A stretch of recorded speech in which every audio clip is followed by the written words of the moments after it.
Allez, on retrouve nos invités David Diagbavi de togosite.com et Honorable Beausoleil Obekou, député à l'Assemblée nationale, président de l'association Togo pour tous.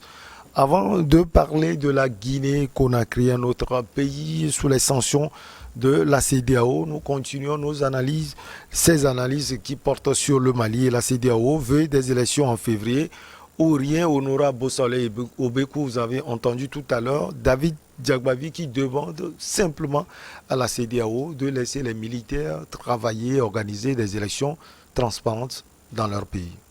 Oui, le Mali est un État souverain et c'est le peuple malien qui doit décider de qui va le diriger et de comment les élections seront organisées.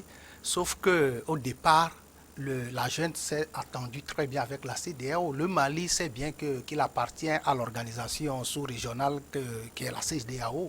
Donc, elle doit respecter les principes et les règles qui régissent la CEDEAO. Donc, la CEDEAO est dans son rôle et elle doit rappeler à chaque fois à tous les États membres le respect des principes et des règles. C'est ce qui se fait au Mali. Donc, ce qui va se passer, c'est que nous tous, nous savons que les élections ne peuvent pas tenir en février prochain, mais il va falloir que la junte accélère les choses pour pouvoir organiser les élections. Je disais tantôt que ce n'est pas la CEDEAO seule. Au sein du peuple malien même, le peuple est divisé pour dire qu'il faut des élections, pour que le peuple même choisisse les dirigeants, ses propres dirigeants. Le Mali est un État de droit.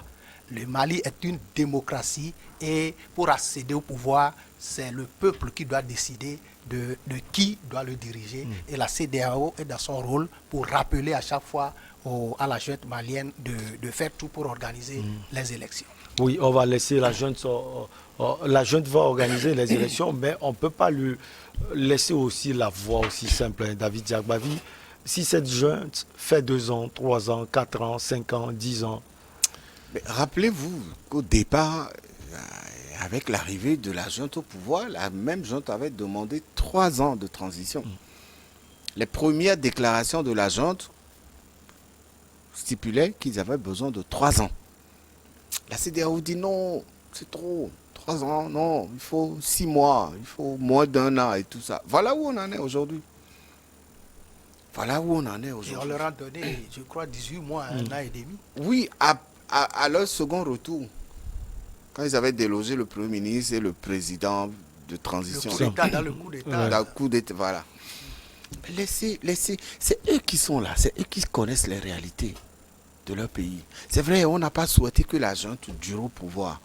Et eux-mêmes, ils l'ont dit, on n'est pas venu pour s'éterniser au pouvoir. Et ils ont la volonté d'aller aux élections.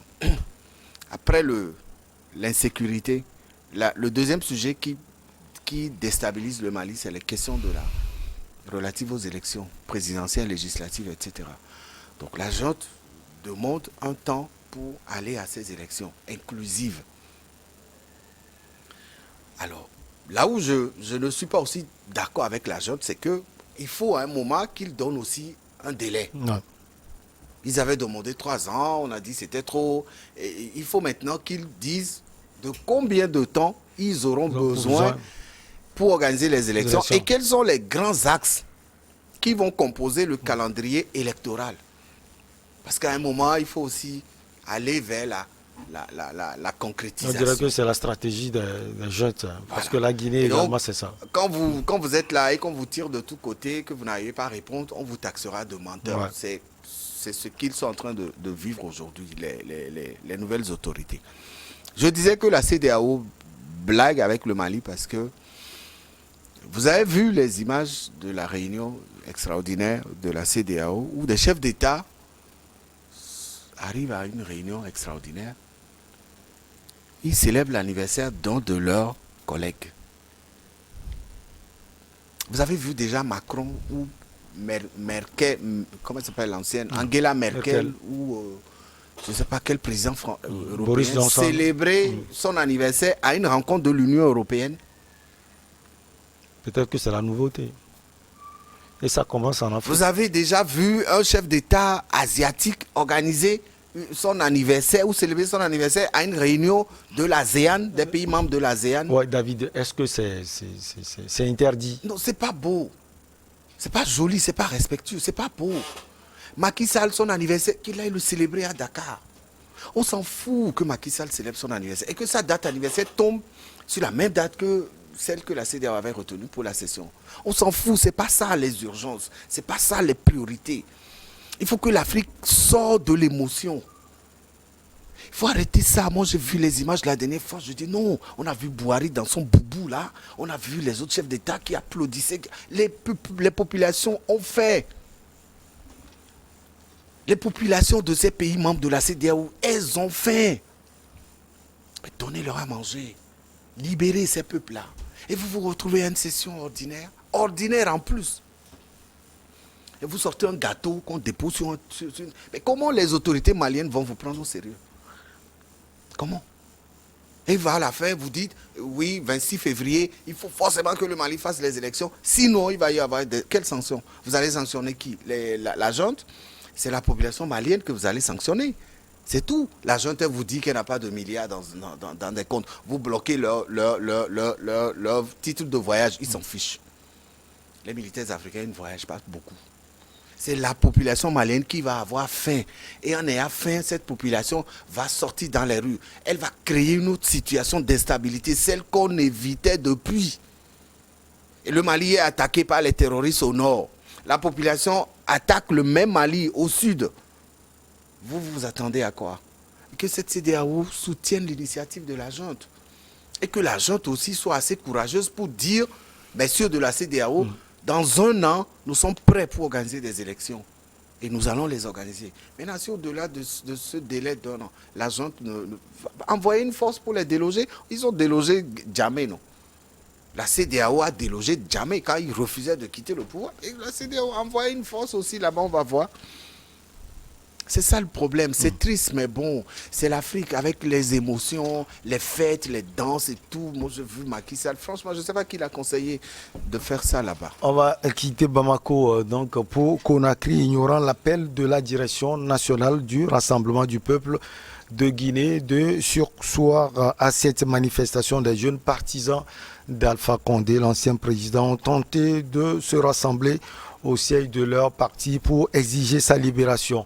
Une trentaine étouffée dans une tentative, j'allais dire étouffée dans l'œuf des agents des forces de l'ordre ont occupé les lieux dès les premières heures de la matinée. Alors, Honorable Beausoleil Obekou, depuis là, on n'a pas trop entendu parler du parti de l'ancien président Alpha Condé. Alors, les jeunes sont sortis juste pour réclamer sa libération et on a vu ce qui s'est passé. Oui, je crois que c'est une manifestation interdite par la junte. Donc, la conséquence est qu'elle ne peut pas permettre que cette manifestation ait lieu. La junte, il est vrai que c'est une junte au pouvoir, mais et c'est elle qui dirige le Mali. Et on doit respecter les règles de la République malienne. Lorsque les autorités décident de ne pas faire... que une manifestation n'ait pas lieu, il faut respecter ça. Et je crois que c'est pour ça que cette manifestation a été quand même empêchée par la junte. Au-delà de cela, au fait, les jeunes qui réclament la libération du président Alpha Condé, ben, ils ont raison, c'est de leur droit de réclamer. C'est leur leader. C'est leur leader. Sauf que la situation du président Alpha Condé a évolué. Avant, bon, on ne savait même pas où est-ce qu'il était détenu, tout ça là. Maintenant, il est en résidence surveillée. Oui, je crois qu'il est en résidence surveillée. Et je crois que nous vivons une situation au niveau de la Guinée qui appelle tout le monde à faire bas-la-terre pour que la transition puisse bien se dérouler et qu'on puisse aboutir à des élections crédibles. Parce qu'au Mali, et en Guinée aussi comme au Mali, c'est l'organisation, la mauvaise organisation des élections qui a conduit à des manifestations, à des protestations, même à des pertes en vies humaines. Et ça a conduit même à l'arrestation de certains opposants, tout ça. Ce qui a fait que le Mali, et puis surtout il y avait le troisième une tension mandat. palpable au Mali. Et la junte s'est basée sur ça pour opérer le coup d'État En Guinée.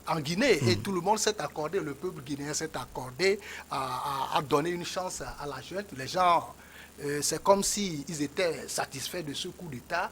Et maintenant, on attend que de bonnes élections, des élections crédibles et transparentes soient organisées en Guinée. Donc,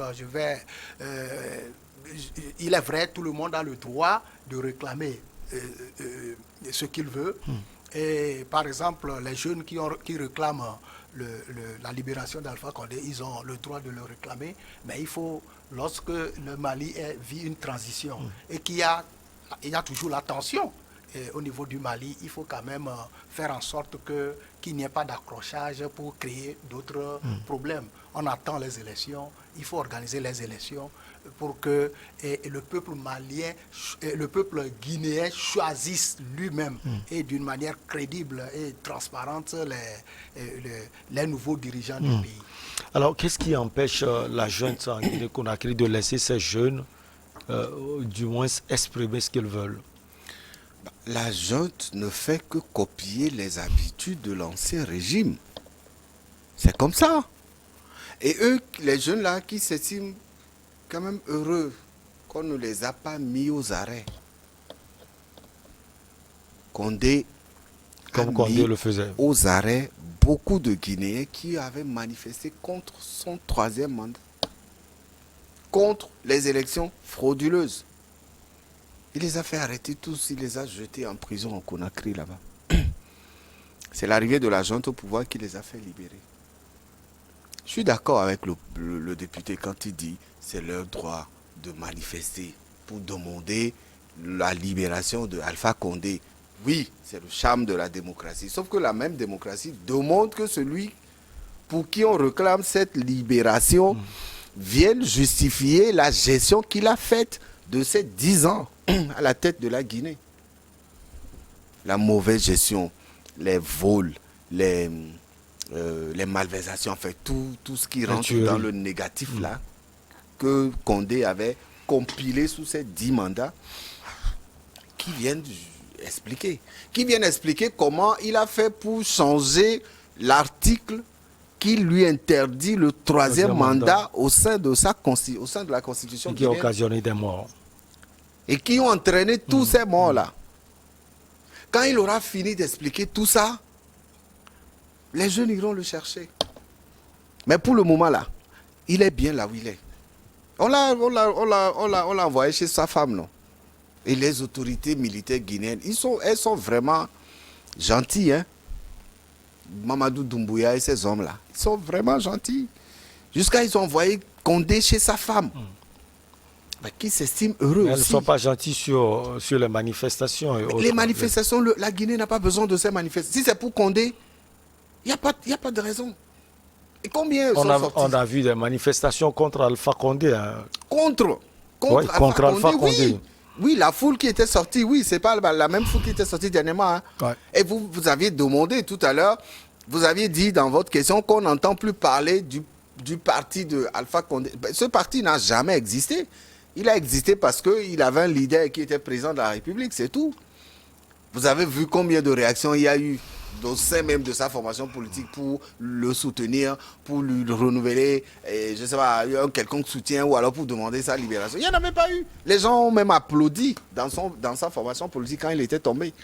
Et donc manifester, oui, mais manifester, lorsqu'on vous dit que la manifestation elle est interdite, comprenez que vous, la jeunesse, là, vous ne représentez plus rien aujourd'hui. Hein. Votre patron, il est en prison. Donc allez-y doucement. Ne provoquez pas. Vous aviez provoqué, vous aviez fait tant souffrir le peuple guinéen quand votre patron était au pouvoir. Vous ne disiez rien. Aujourd'hui, on le dépose. À son âge, qu'est-ce que la junte va faire de lui? Il mange, il se sent bien, il est bien, il regarde la télé, il a sa femme à côté. d'autres présidents n'ont pas eu cette chance. Hein. Et le gars de Soudan, là. Ouais. El là, Béchir. Béchir n'a pas eu cette chance. Hein. Et Djamé n'a pas eu cette chance. Hein. Et donc, je suis d'accord que les jeunes manifestent. Mais quand vous dites qu'une manifestation elle est interdite, comprenez que les mêmes lois que vous aviez utilisées contre ces Guinéens dans le passé, là, c'est les mêmes lois qu'on utilise contre vous. Vous voulez forcer, les conséquences seront là. Il y a tellement de prismes à ce débat, honorable Beausoleil au Bécou, qu'on prend même la junte. On a l'impression finalement qu'elle a peur de quelque chose. Non, pas du tout. Moi, je n'ai pas cette impression. La junte est arrivée, elle a fait savoir ce qu'elle veut faire et elle a composé avec les forces vives de la Guinée. Elle a fait, elle a mis en place un gouvernement d'union nationale qui est apprécié par le peuple guinéen.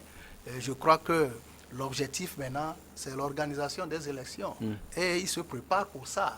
Donc, je crois qu'au niveau de la Guinée, il n'y a pas grand-chose à faire, grand-chose à reprocher, sauf que on va souhaiter que le délai qu'ils se sont donnés, qu'ils puissent tenir ce délai et organiser vraiment des élections et mettre la Guinée sur les rails de la démocratie, de véritable démocratie, parce que il y a de cela 10 ans ou 12 ans, quand la Guinée, on faisait les élections au niveau de la Guinée, surtout l'élection présidentielle, les Guinéens avaient espoir du changement, de la démocratie, mais entre-temps, avec le troisième mandat du président Alpha Condé, il y a eu vraiment des frustrations. Et l'espoir est revenu avec la junte au pouvoir. Maintenant, il faut organiser les élections et dans le délai que la junte même s'est choisi. Et actuellement, il faut vraiment que tout s'apaise et que le peuple guinéen accompagne la junte. Et on ne dit pas qu'elle ne sera pas critiquée lorsque les besoins se font sentir, non. Mais que vivement, qu'elle puisse mener à bien cette transition comme elle-même, avec les intentions qu'ils ont données, et tout le monde le sait. Donc on ne peut que leur souhaiter bon vent et surtout que les élections se passent bien pour qu'à terme, qu'on puisse avoir des dirigeants démocratiquement élus et légitimes. Alors, par petit groupe, David Djagbavi, les manifestants munis de banderoles sur lesquels on pouvait lire « Vive la démocratie à bas la démagogie » ou encore « Libérer Alpha Condé » ont tenté d'approcher le siège du parti, le parti bien sûr d'Alpha Condé. Alors à bas la démagogie, cela veut dire que pour ces jeunes, c'est une pure démagogie ce que la junte militaire est en train de faire. Mais la démagogie dont il parle là, Alpha Condé en avait fait son plateau pendant les 10 ans. Alpha Condé était le président le plus démagogue de la Guinée. Puisque, voilà quelqu'un qui vient au pouvoir après 40 ans ou combien d'années de combat dans l'opposition, comme il le dit fièrement, qui arrive au pouvoir, qui jure sur une constitution, il va respecter, qui ne va jamais faire un troisième mandat, il ne va jamais machin. On sait comment il est arrivé au pouvoir d'abord pour le deuxième tour de la première présidentielle. On sait comment il est arrivé au pouvoir. On a fermé les gens, on fermé les yeux sur ça. C'est pas grave. Il est arrivé, il a porté les espoirs de beaucoup de Guinéens, comme le disait le député tout à l'heure. Parce que les Guinéens avaient soif d'un gros changement. Il y avait Conté qui est décédé, et Dadis Camara qui est arrivé, qui a fait ce qu'il avait aussi envie de faire, qui a massacré les Guinéens. Et donc à un moment, les Guinéens ont été fatigués. Donc la tentative d'assassinat sur Dadis Camara, perpétrée par son garde du corps, Toumba, était saluée par l'ensemble des Guinéens. Et c'est cette tentative d'assassinat sur Dadis Camara qui a permis l'organisation des élections qui ont amené Condé au pouvoir. Vers 2009-2010 là. Donc il arrive au pouvoir, il porte les espoirs des Guinéens, enfin un opposant historique de Conté est arrivé au pouvoir, les Guinéens étaient contents. et tout. Les 5 premières années de son mandat, ça s'est bien passé. Il y avait quelques petits changements, etc. Deuxième mandat, tout de suite, il commence par nourrir l'ambition de changer la Constitution. La Constitution, ouais. À quelle fin? Il ne le dit pas. C'est ça la démagogie. Il ne le dit pas, il a pris tout le monde pour con, tous les Guinéens. On lui demande, monsieur le président, vous allez briguer un 3e mandat? Il dit non, c'est pas dans le programme. Le moment venu, on vous dira. Alors qu'on voit déjà les signes. Et au final, le monsieur, comme ça, oui, parce que la Constitution ou la loi lui permet de modifier la Constitution, et il choisit l'article de verrou, là, il le déverrouille.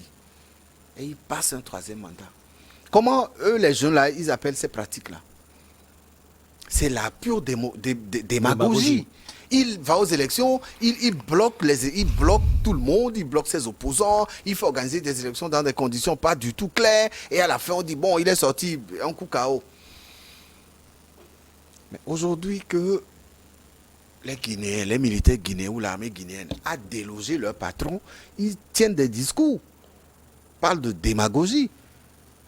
La démagogie là, c'est la junte qui l'installe avec tout ce que la junte déblaye comme terrain là. Avec toute la volonté que cette junte est en train de concrétiser, ils ont mis en place un gouvernement d'union nationale, ou de comment ils appellent ça, avec toutes les entités, les civils, les militaires, tout le monde est là. Ils ont fait ce qu'ils peuvent. Et ils sont sur les rails pour aller vers les élections.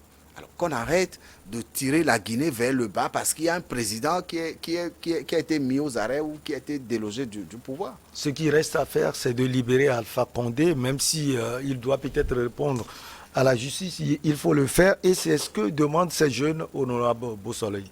La libération du président Alpha Condé dépend du peuple guinéen, et surtout ceux qui dirigent le peuple guinéen maintenant, c'est la junte. Donc ça dépend de la junte au pouvoir. Et je crois que ce qu'il faut surtout souhaiter pour le président Alpha Condé, c'est que sa dignité, sa sécurité soient garanties. Et mais si la junte qui dirige actuellement le Mali décide de le juger, je ne sais pas, il doit répondre à la justice, devant la justice. Bon, on ne sait pas pour le moment. On le garde, on dit qu'il est en sécurité. La junte ne dit pas qu'est-ce qui sera fait du président Alpha Condé. Pour le moment, il est en sécurité. C'est ce qu'il faut souhaiter, que ses droits, sa dignité soient respectés. Je crois que c'est ce qui se fait.